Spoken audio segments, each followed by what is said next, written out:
Matthew chapter 23. Woe to the scribes and Pharisees! Then Jesus spoke to the multitudes and to his disciples, saying, The scribes and the Pharisees sit in Moses' seat. Therefore, whatever they tell you to observe, that observe and do, but do not do according to their works. For they say and do not do. For they bind heavy burdens, hard to bear, and lay them on men's shoulders, but they themselves will not move them with one of the fingers. But all their works they do to be seen by men. They make their phylacteries broad and enlarge the borders of their garments. They love the best places at feasts, the best seats in the synagogues, greetings in the marketplaces, and to be called by men, Rabbi, Rabbi. But you do not be called Rabbi, for one is your teacher, the Christ, and you are all brethren. Do not call anyone on earth your father, for one is your Father, he who is in heaven. And do not be called teachers, for one is your teacher, the Christ. But he who is greatest among you shall be your servant.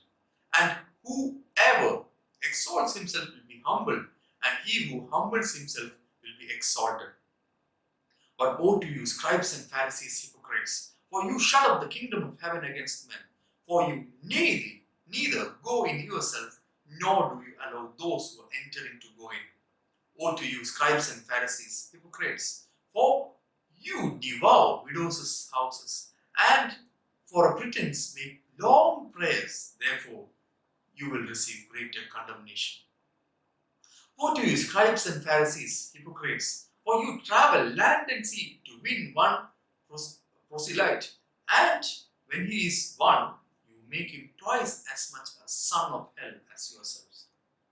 Woe to you, blind guides, who say, Whoever swears by the temple, it is nothing, but whoever swears by the gold of the temple is obliged to perform it.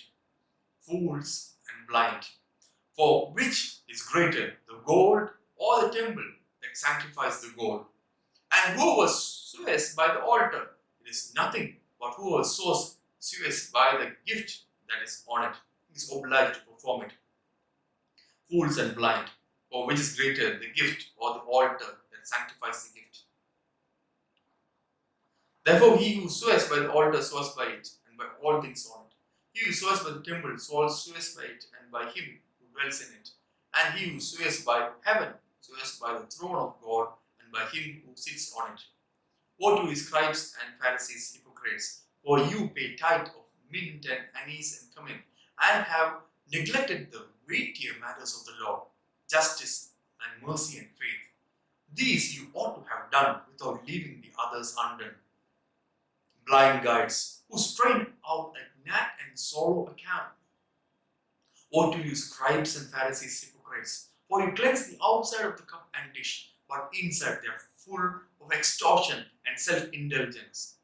Blind Pharisee, first cleanse the inside of the cup and dish, that the outside of them may be clean also. Woe to you, scribes and Pharisees, hypocrites! For you are like whitewashed tombs, which indeed appear beautiful outwardly, but inside are full of dead men's bones and all uncleanness. Even so, you are outwardly appear righteous to men, but inside you are full of hypocrisy and lawlessness. Woe to you, scribes and Pharisees, hypocrites! Because you build the tombs of the prophets and adorn the monuments of the righteous, and say, if we had lived in the days of our fathers, we would not have been partakers with them in the blood of the prophets. Therefore, you are witnesses against yourself that you are sons of those who murdered the prophets. Fill up then the measure of your father's guilt. Serpents, brood of vipers, how can you escape the condemnation of hell? Therefore, indeed, I send you prophets, wise men, and scribes. Some of them you will kill and crucify, and some of them you will scourge in your synagogues and persecute from city to city, that on you may come all the righteous blood shed on the earth, from the blood of righteous Abel to the blood of Zechariah, son of Berechiah, whom you murdered between the temple and the altar. Assuredly, I say to you, all these things will come upon this generation. Jesus laments over Jerusalem. O Jerusalem, Jerusalem, the one who kills the prophets and stones those who are sent to her. How often I wanted to gather your children together as a hen gathers her chicks under her wings, but you were not willing. See, your house is left to you, desolate. For I say to you, you shall see me no more till you say, Blessed is he who comes in the name of the Lord.